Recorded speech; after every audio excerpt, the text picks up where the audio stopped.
ओम नारायण हरि। भगवान पुरुषोत्तम जी की असीम कृपा से कार्तिक मास में हम सबको देखिए कितना आनंद आ रहा है। आज हम जो हैं 32वें अध्याय के माध्यम से 27वें दिवस की कथा में भगवान पुरुषोत्तम जी की असीम कृपा से प्रवेश कर रहे हैं। आज की कथा में ध्वजारोपणम व्रत और ध्वजारोपणम का जो महत्व है उसके ऊपर बहुत सुंदर कथा हमको सुनने को मिलेगी। अतः आप सावधान होकर के कथा का श्रवण करें। सूत वाच अन्यद् व्रतं प्रवक्ष्यामि ध्वजारोपण संजितं सर्वपापहरं पुण्यं विष्णु प्रीणन कारणम। सूत जी बोले, हे मुनियों, अब मैं समस्त पापों को नष्ट करने वाले पुण्यदायक तथा विष्णु जी को प्रिय ध्वजारोपण नामक व्रत के विषय में बताता हूँ। यह व्रत ब्राह्मण, क्षत्रिय, वैश्य तथा शूद्र सभी के दुखों को दूर करने वाला तथा संसार से मुक्ति दिलाने वाला है। देखिए, भगवान के जो उपासना है, भगवान की जो व्रत है, तप है, ये सब जो है ये सब प्राणियों के लिए है। उसमें सब प्राणियों का एक समान अधिकार है, क्योंकि सभी प्राणियों में एक समान रूप से श्री नारायण प्रविष्ट हैं। इस बात को ध्यान रखिएगा। इसलिए किसी भी प्राणी से किसी भी तरह का भेदभाव हमको नहीं करना चाहिए। यदि हम किसी भी तरह का भेदभाव करते हैं तो फिर वो है नारायण से भेदभाव करना हुआ, नारायण की भक्ति से विमुख होना हुआ। जो विष्णु मंदिर में श्रेष्ठ ध्वजारोपण करता है वो ब्रह्मादि द्वारा पूजनीय होता है। इसके बारे में अधिक और क्या कहा जाए। 1000 भार सोना देकर जो फल मिलता है वे ध्वजारोपण के आगे तुच्छ है, बहुत ही कम है। ध्वजारोपण, गंगा स्नान, तुलसी सेवा तथा शिवलिंग पूजन के समान है। देखिए, जो ध्वजा हम मंदिर में लगाते हैं उसका कितना महत्व है। कार्तिक मास के शुक्ल पक्ष की द्वादशी के दिन मनुष्य को चाहिए कि वे विधि पूर्वक प्रातः नित्य कर्मों से निवृत्त हो विष्णु भगवान की पूजा करे तथा 2 स्तंभों में धाता और विधाता का पूजन करें। हल्दी, अक्षत, गंध तथा श्वेत पुष्पों की माला रखकर 20 हाथ भूमि को लीपे। फिर उसमें अपने घर की अग्नि प्रज्वलित कर खीर तथा घृत की 108 आहुतियाँ डालकर हवन करें। फिर मंगल वाद्य, सूक्त पाठ एवं नृत्य करते हुए विष्णु मंदिर में ध्वजा को ले जाएं। जो ध्वजा हमने भगवान के मंदिर में अर्पित करनी है, वहाँ पर फहरानी है, उसको ऐसे ही नहीं ले जाना कि झोले में रख करके ले गए। उत्सव के साथ उसको सुंदर सी थाली में सजा करके पुष्प मालाओं से अभिमंत्रित करते हुए, उसको अर्चन वंदन करते हुए और उत्सव के साथ सब मिलकर के उसको श्री हरि के मंदिर में ले जाएं। उसे देव मंदिर के द्वार शिखर पर आनंद पूर्वक स्थापित करें।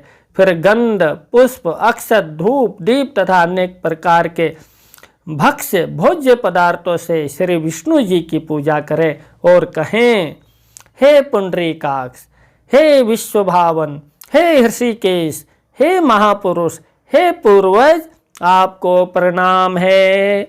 संसार में जो कुछ भी है वे सब आपसे ही उत्पन्न हुआ है तथा आप ही पालन तथा संहार करने वाले हैं। हे माधव, आप मुझ पर प्रसन्न हो।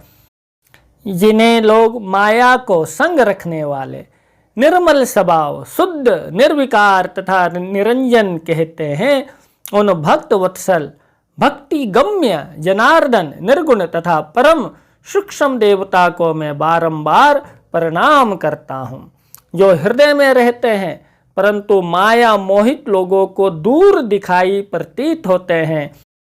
देखिए कितनी सुंदर प्रार्थना है। भगवान के स्वरूप का, उनके गुणों का, उनके ऐश्वर्य का कितना सुंदर वर्णन किया है। और इसमें जो अभी एक विशेष बात जो कह दी है कि भगवान जो सबके हृदय में रहते हैं। जैसे पूर्व मैंने कहा कि भगवान हम सबके हृदय में, सभी प्राणियों के, सभी जीवों के, लेकिन हमको दिखाई क्यों नहीं देते? क्योंकि हम माया द्वारा मोहित हैं। जैसे ये माया का आवरण हटेगा, हमें भगवान स्वयं में दिखाई देने लग जाएंगे। जिस प्रकार हम अपने घरों में पर्दे लगा देते हैं, अब पर्दे के उधर सब कुछ है, लेकिन मात्र एक पर्दा लगा होने से भी, पतले कपड़े का भी पर्दा लगा होने से भी हमें उस दूसरे कक्ष में क्या है क्या नहीं है उसका भान नहीं होता, जबकि सब चीज़ें, सब वस्तुएं उस घर के अंदर उपस्थित हैं। इसी प्रकार से हमारे सामने जो है, ये जो माया का जो पर्दा है, माया से जो मोहित हो गए हैं, इस कारण से, इस आवरण से भगवान जो ढके हुए हैं, इसलिए हम अपने अंदर और दूसरे के अंदर उस हरि का दर्शन नहीं कर पाते हैं।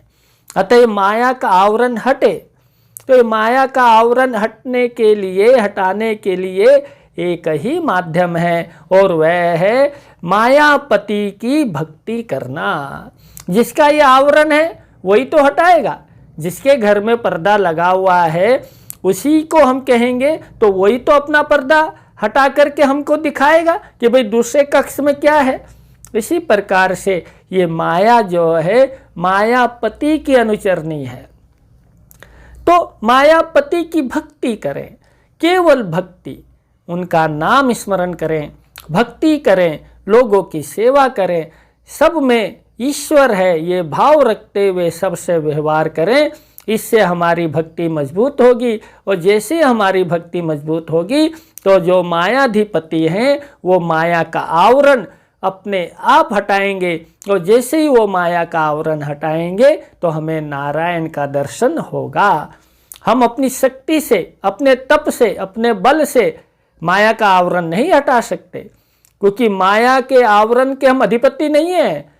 माया का जो आवरण है उसके अधिपति तो नारायण मायापति हैं। तो उन्हीं से अनुनय विनय, उनकी भक्ति हमको करनी है, तभी ये मन के ऊपर पड़ा हुआ, आत्मा के ऊपर पड़ा हुआ ये जो माया का आवरण है ये हटेगा। और जैसे ही ये माया का आवरण हटेगा तो उधर ना दुख है, ना शोक है, ना प्रपंच है, ना क्रोध है, ना राग है, ना द्वेष है। वहाँ श्री नारायण और आनंद ही आनंद है।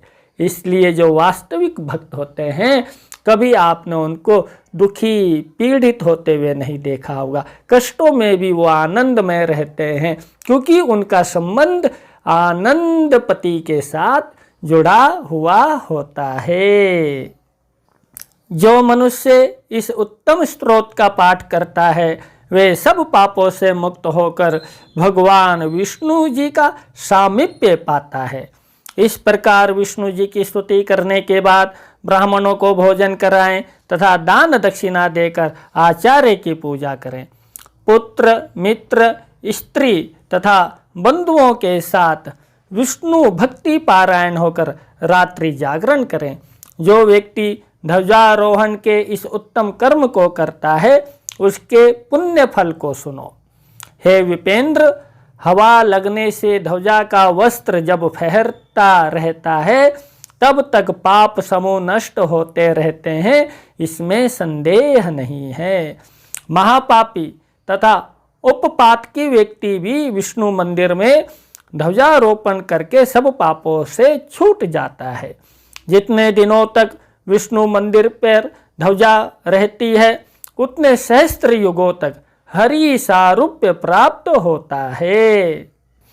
मंदिर की ध्वजा को देखकर जो धार्मिक पुरुष प्रसन्न होते हैं वे सब भी करोड़ों पापों से छूट जाते हैं। देखिए कितनी महिमा है ध्वजारोपण की। और ये ध्वजा जो फहराई जाती है, जो हम में से जो श्री जगन्नाथ धाम पुरी गए हुए हैं या अवश्य जाइए तो वहाँ पे रोजाना प्रतिदिन भगवान के शिखर में जो ध्वजा है वो बदली जाती है। सायं लगभग 4:30 बजे का लगभग समय रहता है। वहाँ पे जाकर के आप पता कर सकते हैं कितना भव्य दृश्य वो रहता है। इतने ऊंचे शिखर में जब भक्त सेवक उस जगन्नाथ के चढ़ते हैं और ऊपर ध्वजा की आरती करते हैं और आरती करने के बाद पुरानी ध्वजा को जो है वो श्रद्धा पूर्वक ग्रहण कर नई ध्वजा को फहराते हैं। कितना सुंदर और कितना पुण्यशाली वह आँखों के सामने, नयनों के सामने वो दृश्य होता है। इसको आपको अवश्य देखना चाहिए और वहाँ की ध्वजा का बहुत बड़ा महत्व है। इसी प्रकार से द्वारिका में द्वारिकाधीश मंदिर की ध्वजा भी जो है वहाँ पे जो है नई नई ध्वजाएं वहाँ पे जो हैं फहराई जाती हैं। और अपने आसपास मंदिरों में भी हम देखते हैं, है ना, सबके अपने अपने नियम है। कहीं प्रतिदिन, कहीं महीने में, कहीं सप्ताह में, कहीं वर्ष में, कहीं मुख्य पर्वों में ध्वजा जो है आरोपित की जाती है। तो ये ध्वजारोपण का महत्व तो बहुत अच्छा है, बहुत शुभ है।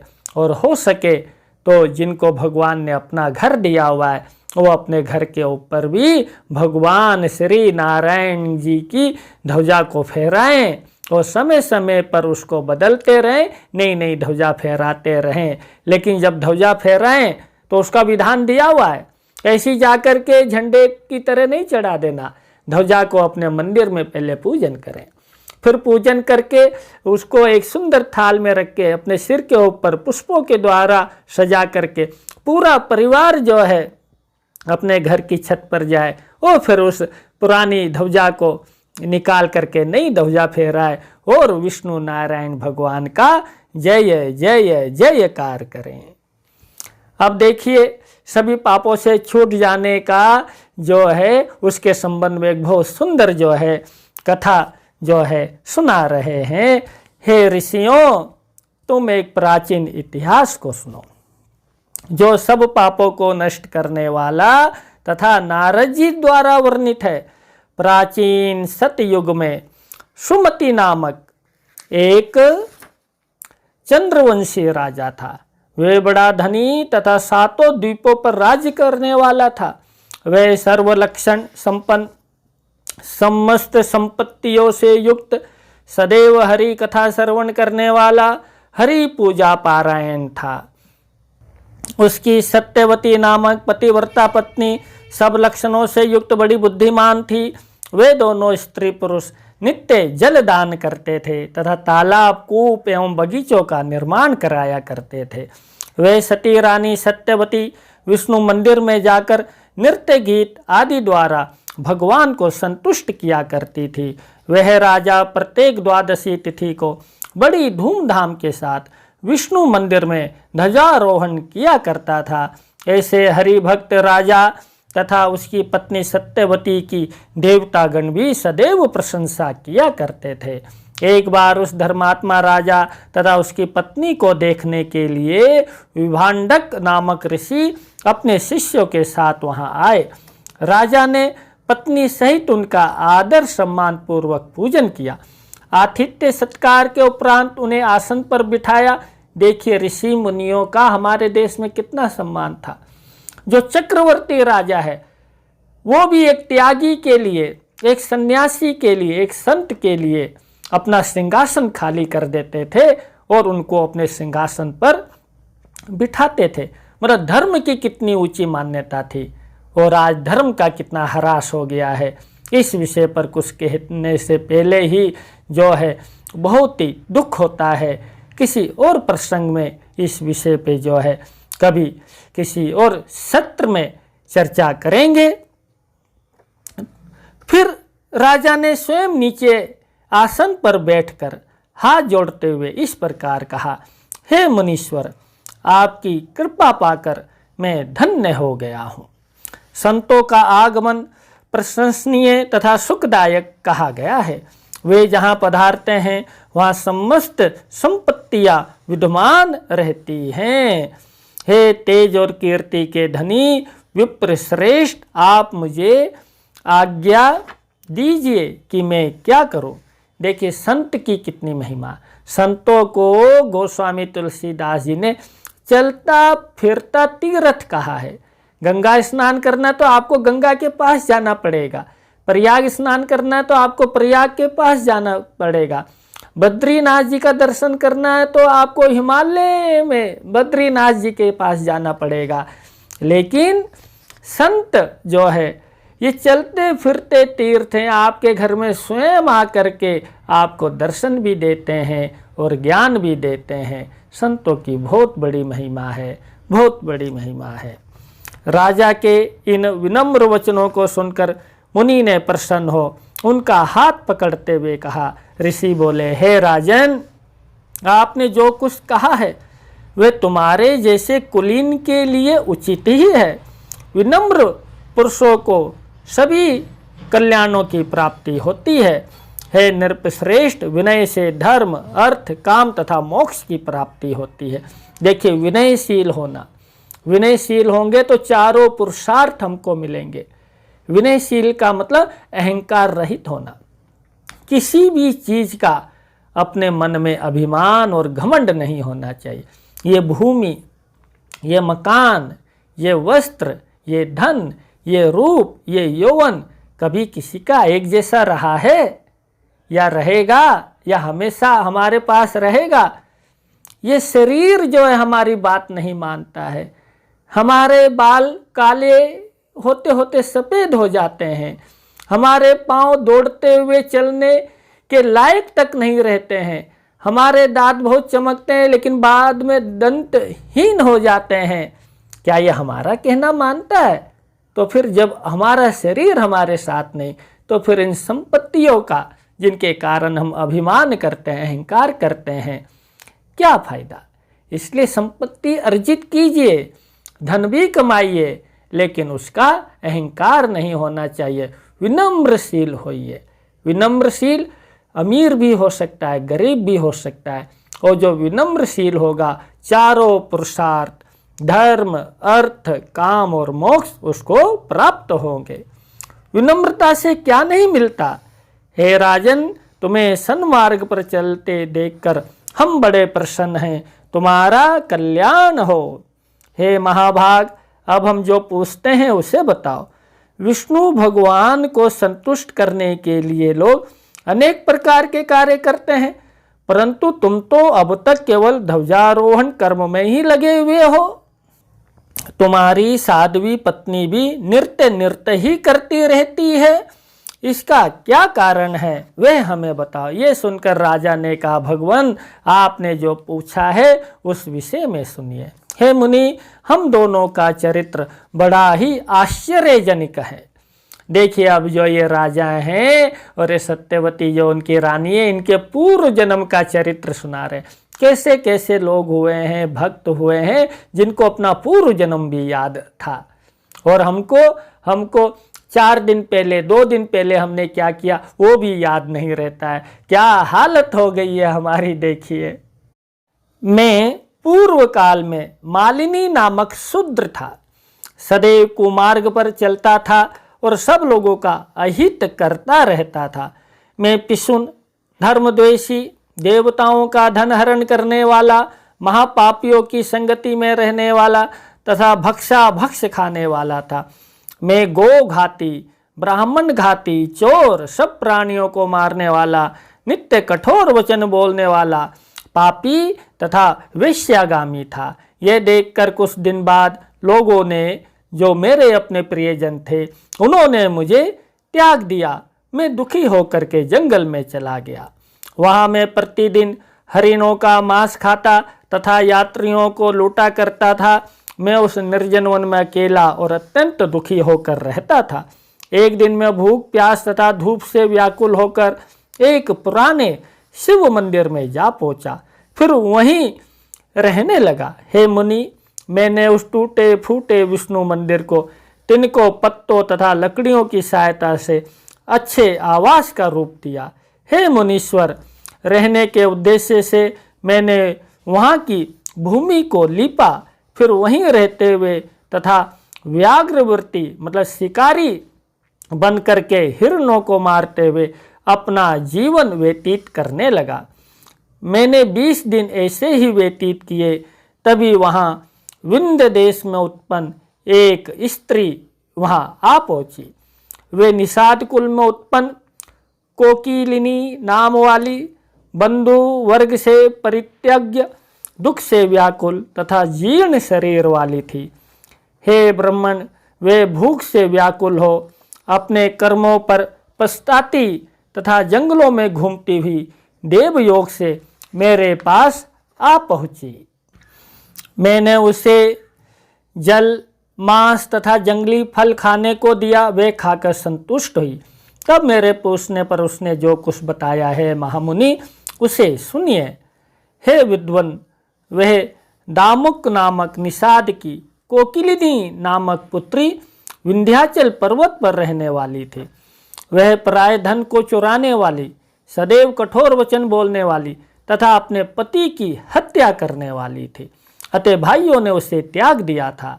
हे ब्राह्मण, उस निर्जन स्थान में मेरे पास आकर वह उसी विष्णु मंदिर में रहने लगी।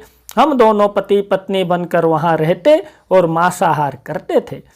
एक दिन रात्रि के समय उस देवालय में मांस भोजन करने के बाद हमने मद्य का यानी शराब का सेवन किया तथा एक झंडे में कपड़ा बांधकर अत्यंत प्रसन्न हो नृत्य करने लगे। हे मुनि, तभी हम दोनों की रात्रि में ही नृत्य करते करते मृत्यु हो गई। तब यमदूत अपने हाथों में भयंकर पास लेकर वहां आ पहुंचे। वे मुझे तथा उस स्त्री को बांधकर यमलोक को ले गए, परंतु भगवान मधुसूदन हमारे कर्म से संतुष्ट थे। अतः उन्होंने अपने दूतों को हमें यमपुरी से वापस ले आने के लिए भेजा। उस समय यमदूतों तथा विष्णु दूतों में बड़ा विवाद हुआ। हे धर्मज्ञ, सुनिए। भगवान के दूत शंख चक्र गदाधारी, सहस्त्रों सूर्यों के समान प्रकाशवान तथा कोमल वचन बोलने वाले थे। देखिए, भगवान के देवदूत कैसे, बिल्कुल भगवान जैसे भगवान दिखते हैं वैसे भगवान के देवदूत दिखते हैं। देवदूत बोले, अरे दुराचारी यमदूतों, तुमने विवेक खो दिया है।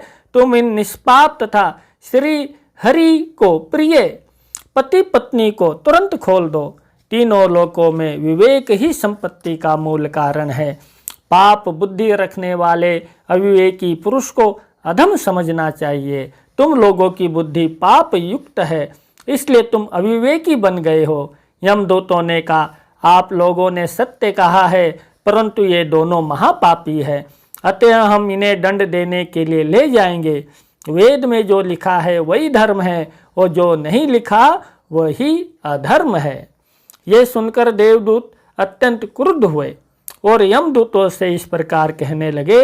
देवदूतों ने कहा, बड़े अचंभे की बात है कि धर्म दृष्टि वालों को महाधर्म स्पर्श कर रहा है।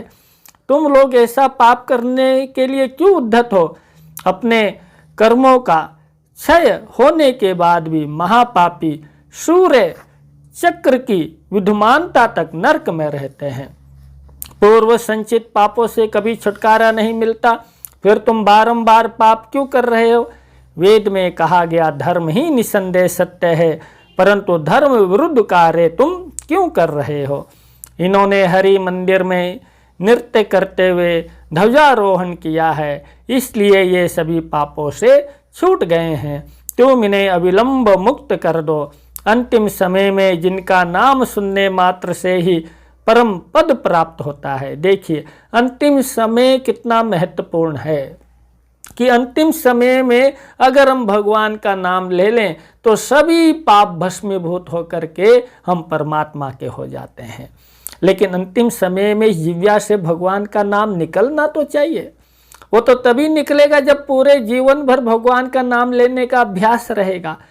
इसलिए दुख हो, सुख हो, खुशी हो, कोई भी कारण हो, कोई भी परिस्थिति हो, हमेशा अपने मुख से ईश्वर का नाम राम राम राम राम, नारायण नारायण, हरि हरि हरि हरि ऐसे बोलना चाहिए, ताकि इस जिह्वा को, इस मुख को, इस मन को, इस तन को जो है हरि का नाम दुख और सुख में लेने का अभ्यास हो जाए। फिर नाम लेना ना पड़े, स्वाभाविक रूप से नाम मुंह से निकलने लग जाए, तब ही अंत समय में भगवान का नाम निकलेगा। तो भगवान की जो इतनी बड़ी छूट मिली है उसका हम सब लाभ उठा पाएंगे। यदि आप सोचेंगे कि अंत समय में भगवान का नाम हम ले लेंगे, ये संभव नहीं है।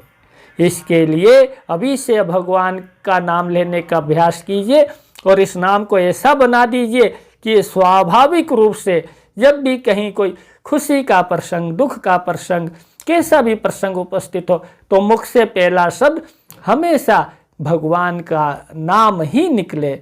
ऐसे अपने स्वभाव को हम बना दें। अंतिम समय में जिनका नाम सुनने मात्र से ही परमपद प्राप्त होता है, उनकी सेवा करने वालों के विषय में तो कहा ही क्या जाए।